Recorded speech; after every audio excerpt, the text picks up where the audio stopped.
Welcome. I'm just going to do a segment on Legal Eagle Vote for the Rule of Law. Let's begin. When I was a kid, I used to wonder how it was possible that the Roman Republic could just fall.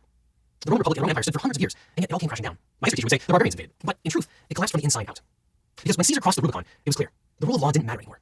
And that was the beginning of the end. Because the rule of law matters. The mission of Legal Eagle is to explain how laws, to explain how the system works when it works. It's not my place to tell you what policies our politicians should adopt, but as a lawyer with an inside view to our judicial system, I think I have an insight into at least this aspect of our government.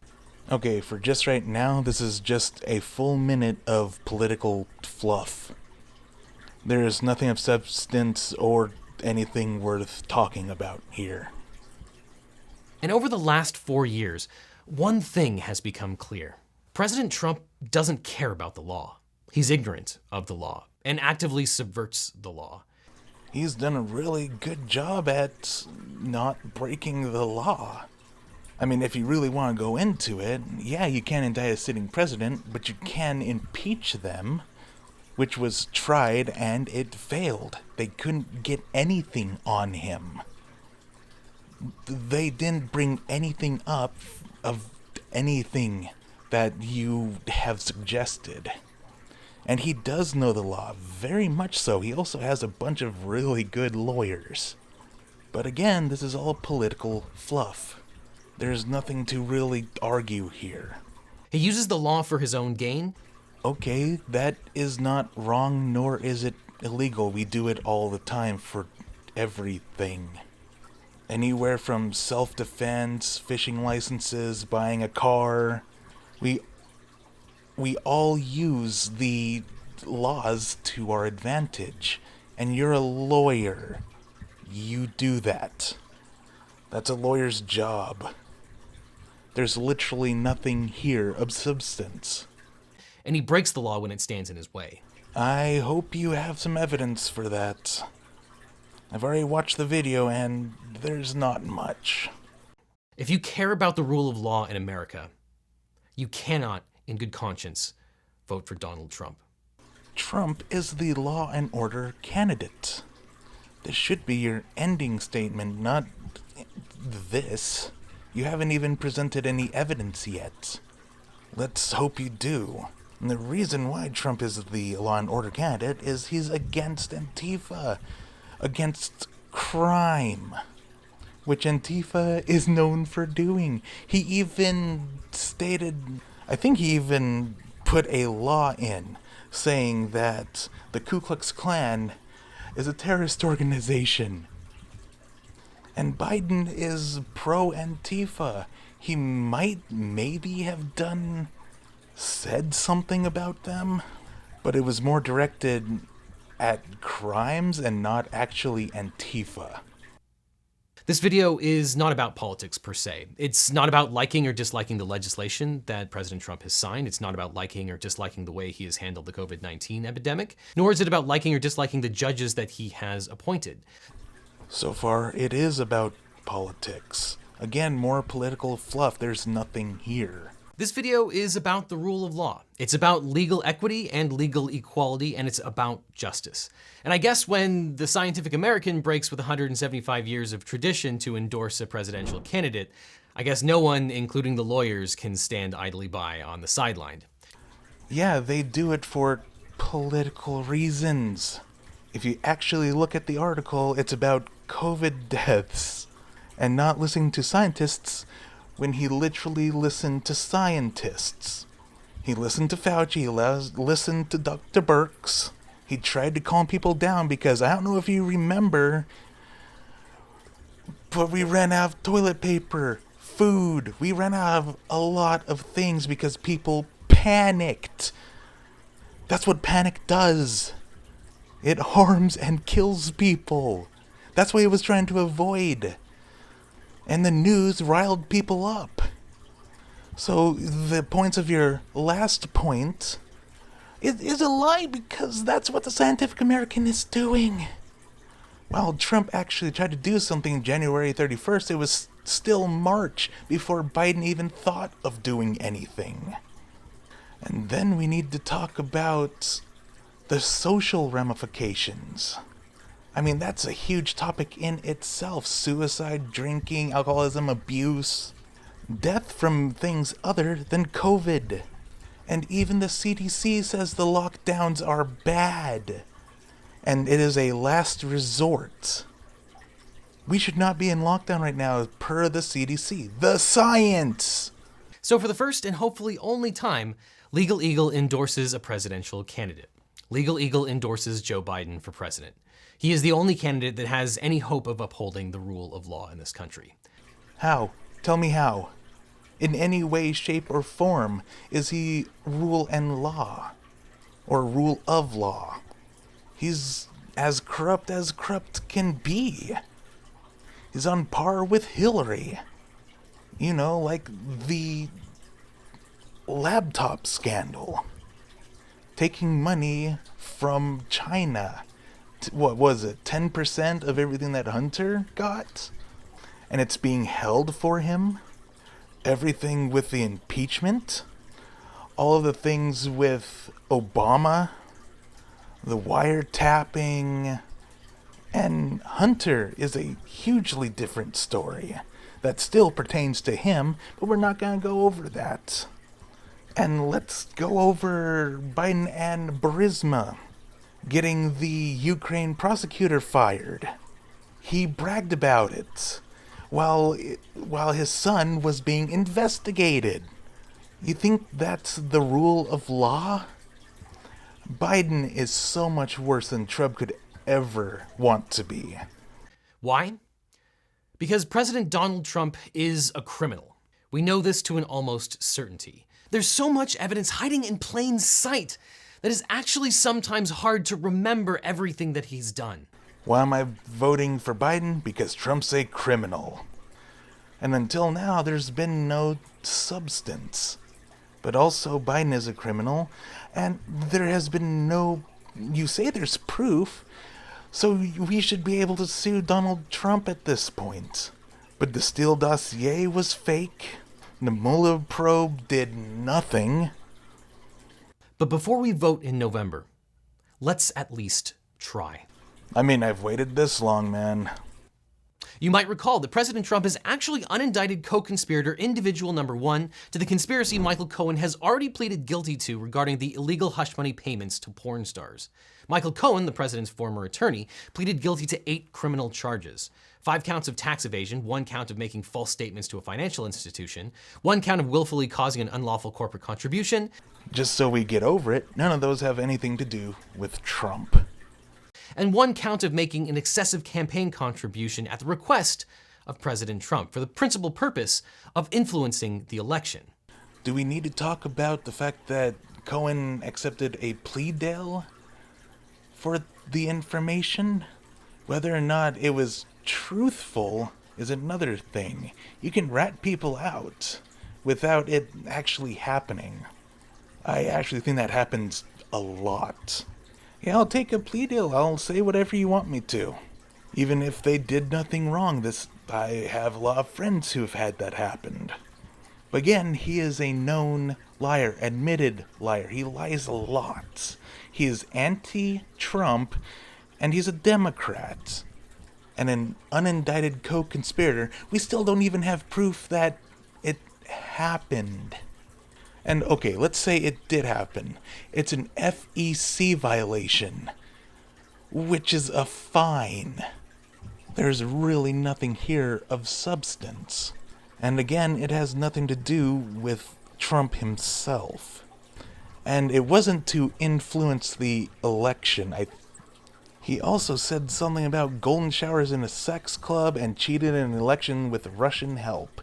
Both have been proven wrong.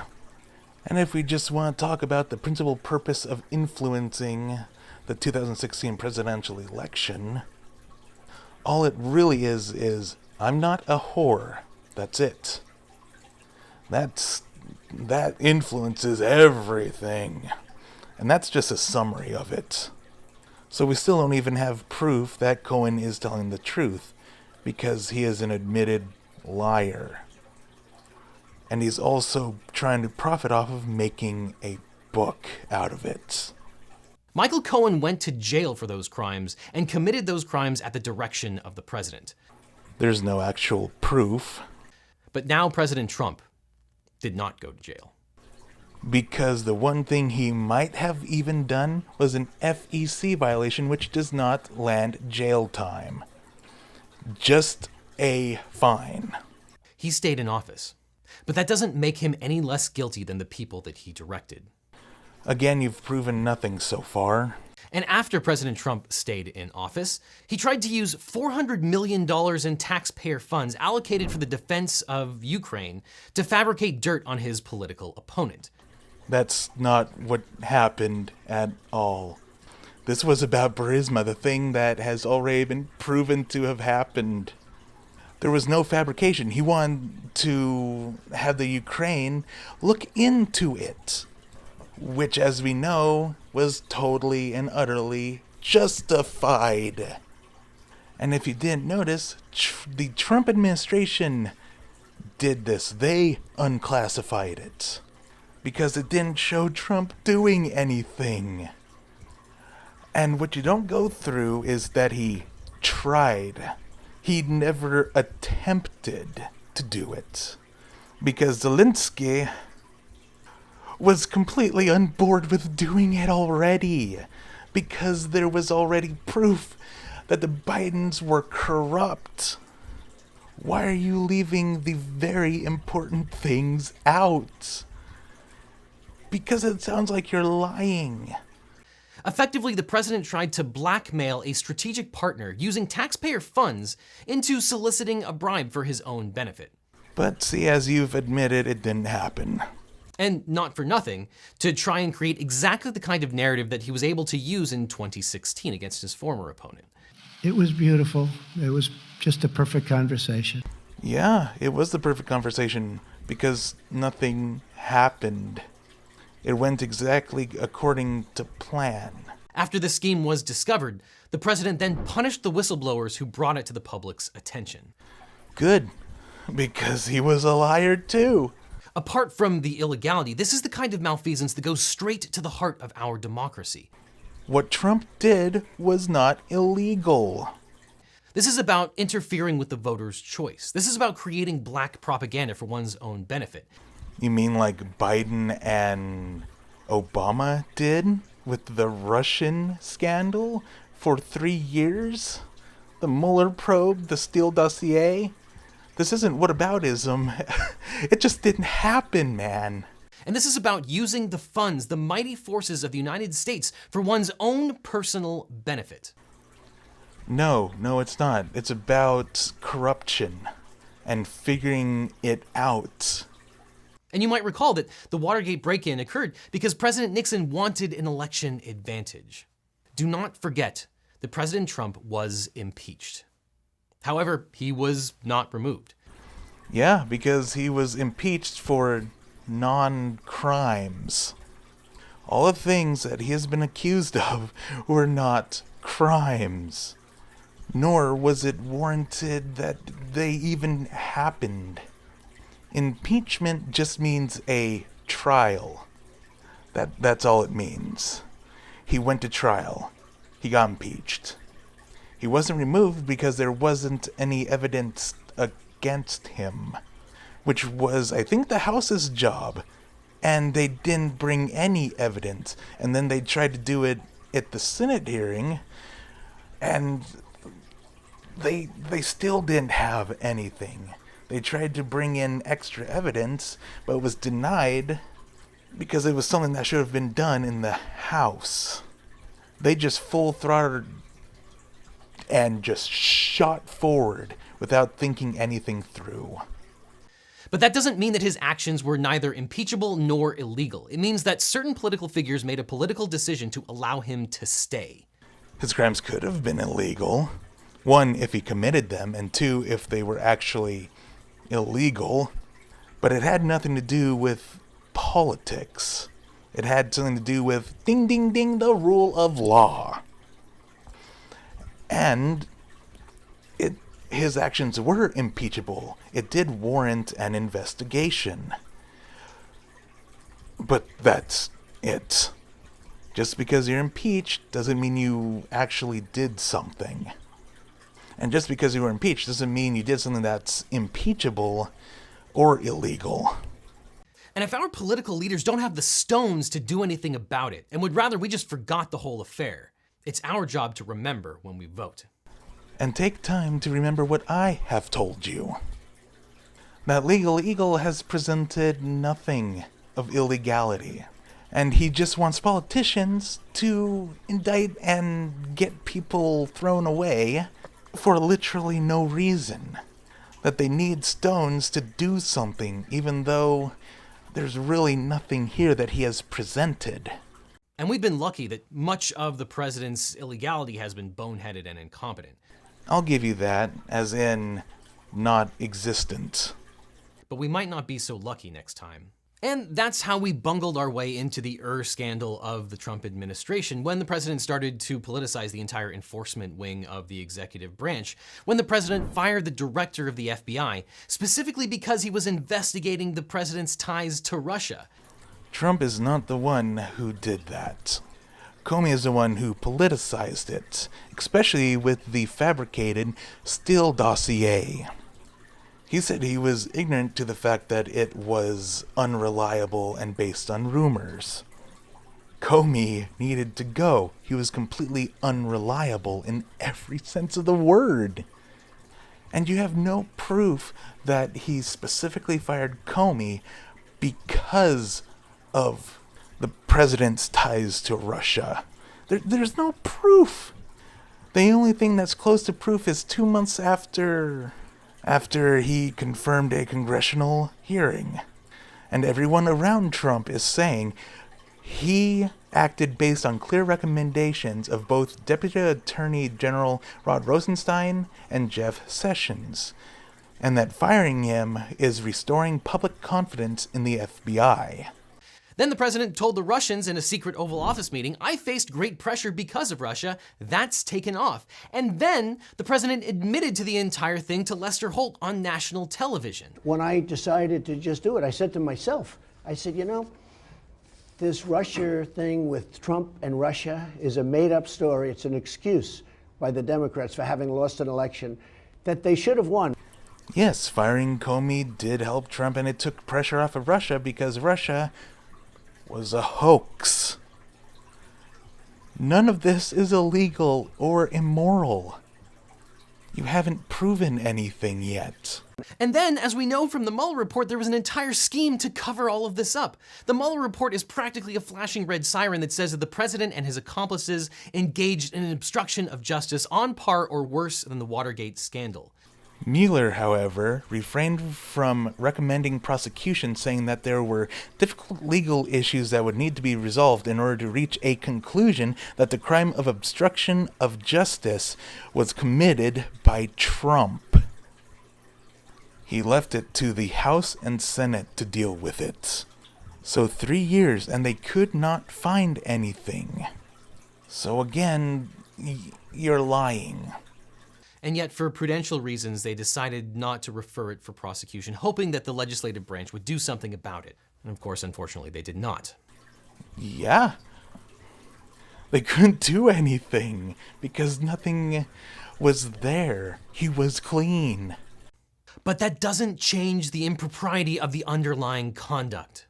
And the second half of the Mueller report is almost equally damning, that even if the Trump administration and the Trump organization did not engage in actual conspiracy and collusion with the Russians, they still solicited and encouraged illegal hacking for their own personal gain, and certainly benefited from that hacking.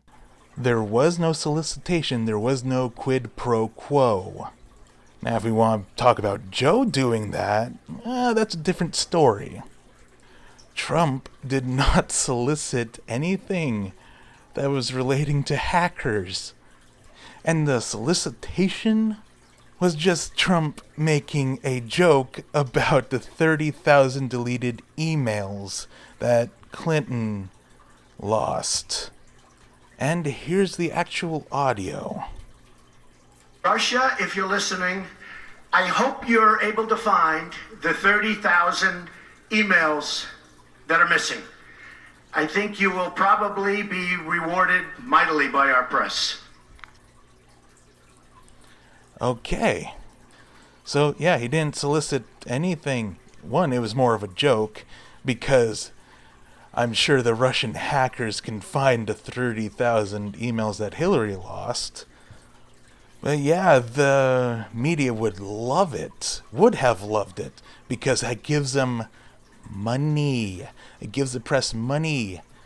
You know, like with the 3 years of the Russia probe, and kind of what you're doing right now.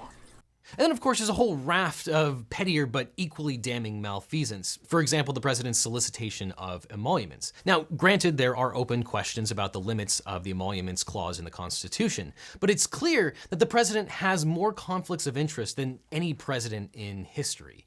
The president owns and operates myriad businesses while holding office, which is rife for conflicts of interest. Okay, out of all the things you have said, that is true.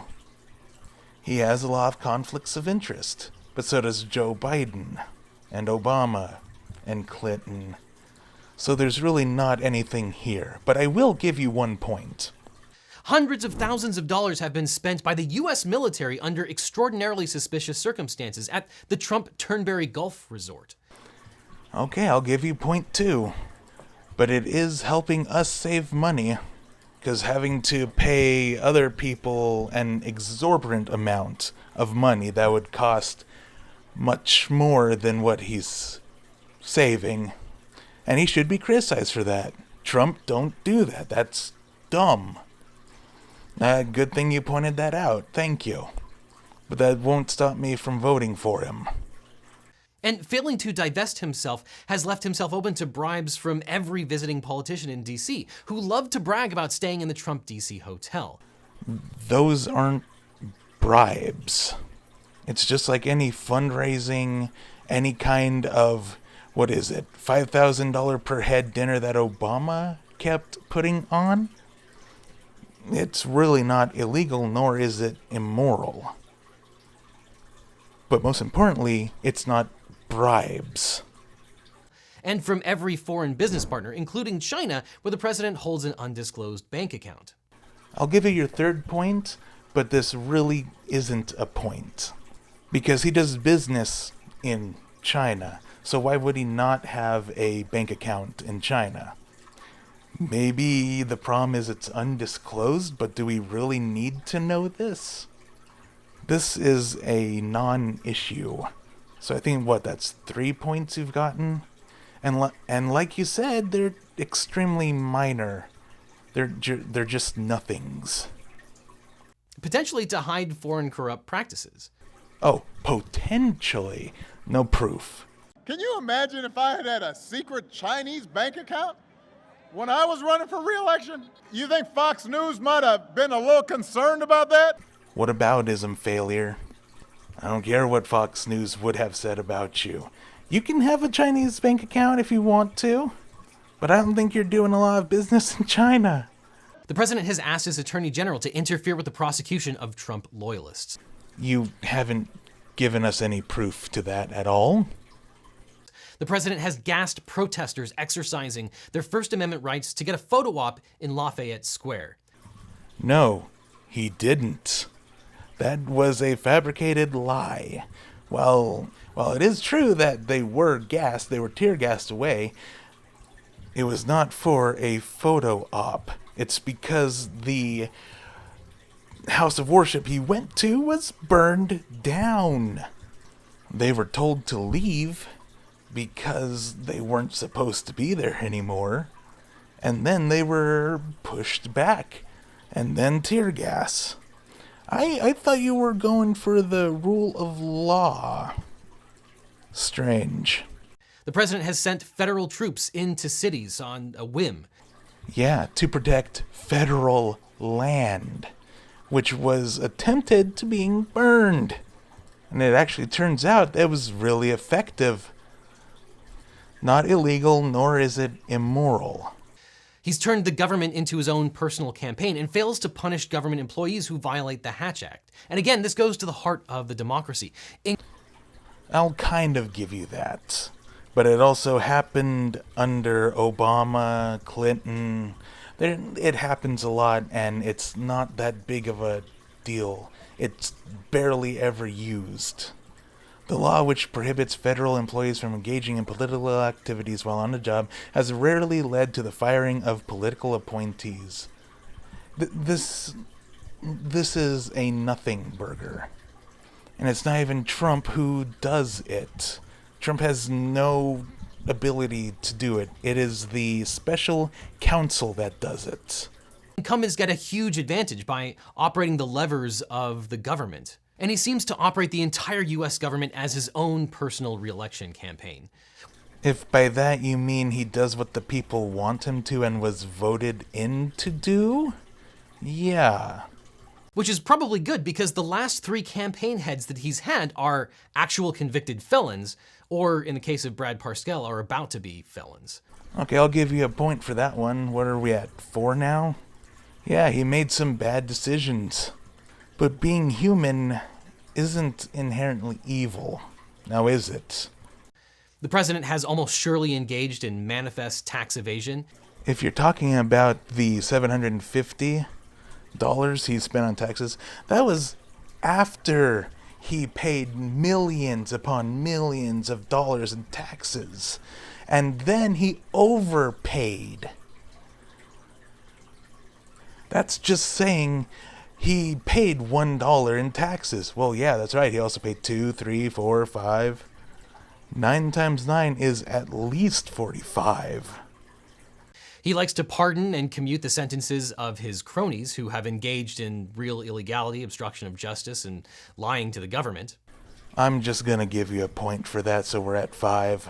Because I have so many tabs open right now, it's not funny. And I don't want to go in depth because this is already, right now, 23 minutes. But he has the right and legal ability to do as he pleases in that regard. And as part of that, he has politicized the Department of Justice, leading to investigations for his own political gain and retribution. No, he hasn't. He interferes with the prosecution of his friends and business partners. No, he doesn't. And unfortunately, this is the tip of the iceberg, because the president has fired most of the inspectors general, often after they have found improprieties within the Trump administration. As far as I can find, it's only speculation. And lest we forget one of the most disgusting things he said, he admitted to forcible sexual assault before he was elected the first time. I don't even wait. And when you're a star, they let you do it. You can do anything. Whatever you want. Grab them by the You can do anything. That is a lie. That is a bold-faced lie. You snarky little cunt, you. You know that's not what happened. He did not admit to anything. Unless you're saying that consent is sexual assault. He says when you're a star, they let you do anything. That implies consent. You can do anything you want, and they let you do it. And that was fucking, 11 years before he even became president in a joking thing. This has nothing to do with anything. You're a liar. Yeah, when my wife's horny, she lets me have sex with her. I can do whatever I want. That isn't saying that it's rape or sexual assault. The president doesn't deserve the benefit of the doubt. Oh, really, Mr. Lawyer? He had his chance, and at least in this respect, he was worse than a lot of us could have imagined. What, you mean the best GDP? Best economic growth? The least amount of unemployment, unemployed? Black figures were up? You can say, oh, that's all because of Obama. No. And even if it was, he kept making it go down, and Obama himself said you can only achieve that with a fucking magical wand. This is apart from issues of politics or competence. I wouldn't fault you at all if you chose not to vote for Trump because of his politics, but it's not my role as a lawyer and legal commentator to tell you about your political beliefs. And similarly, I might agree with you if you felt he didn't deserve the vote because he was wildly incompetent, like either ignores his daily classified briefings or requires them to be in picture book format. And from the same Newsweek, those who have briefed, the president says he asks hard questions, often sending intelligence officials back to the drawing board to take a second look at analytic lines and other specifics. The meetings also often go past their hard stop time, causing White House Chief of Staff to enter the room and tell Trump, "Mr. President, we've got people backing up outside." And none of that is bad. Trump doesn't read his daily intelligence briefings, prefer big pictures instead. He asks a lot of questions. Make sure that it is understandable because he has to do a lot of things. This isn't bad. Make it so I can understand it. To deliver the material in a way that can he best understand the information we're trying to communicate. Everyone takes information differently. Incompetent. Or injecting disinfectant into your veins, incompetent. Injection inside or almost a cleaning. Again, I say maybe you can, maybe you can't. I'm not a doctor.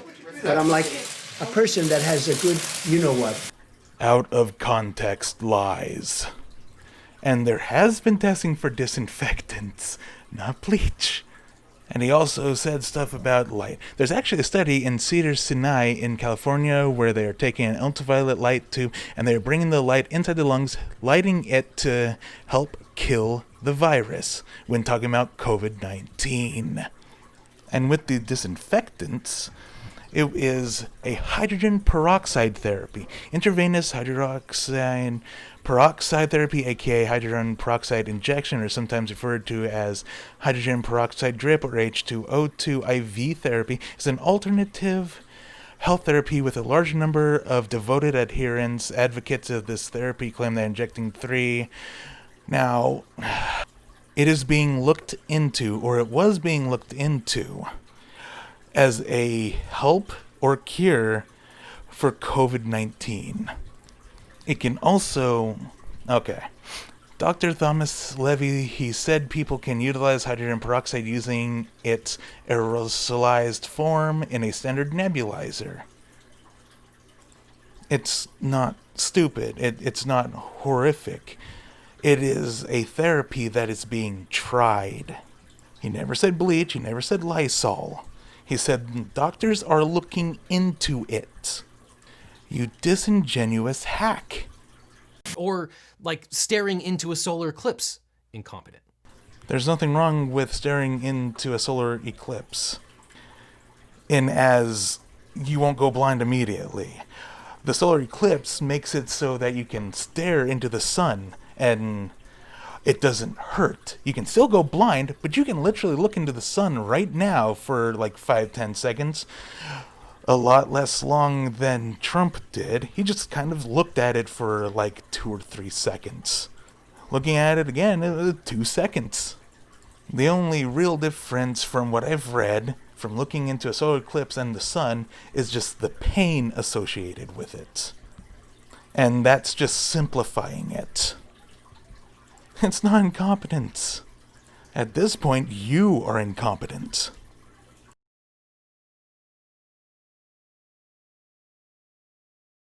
Okay, the rest of that didn't really matter, just political jargon and crap. Nothing really there of substance. You can just go to his video and figure it out. It takes a much longer time to decipher, find, and fact-check him than it is to spread the misinformation. And that's about it. See you next time. Have a good day and bye. And remember to vote.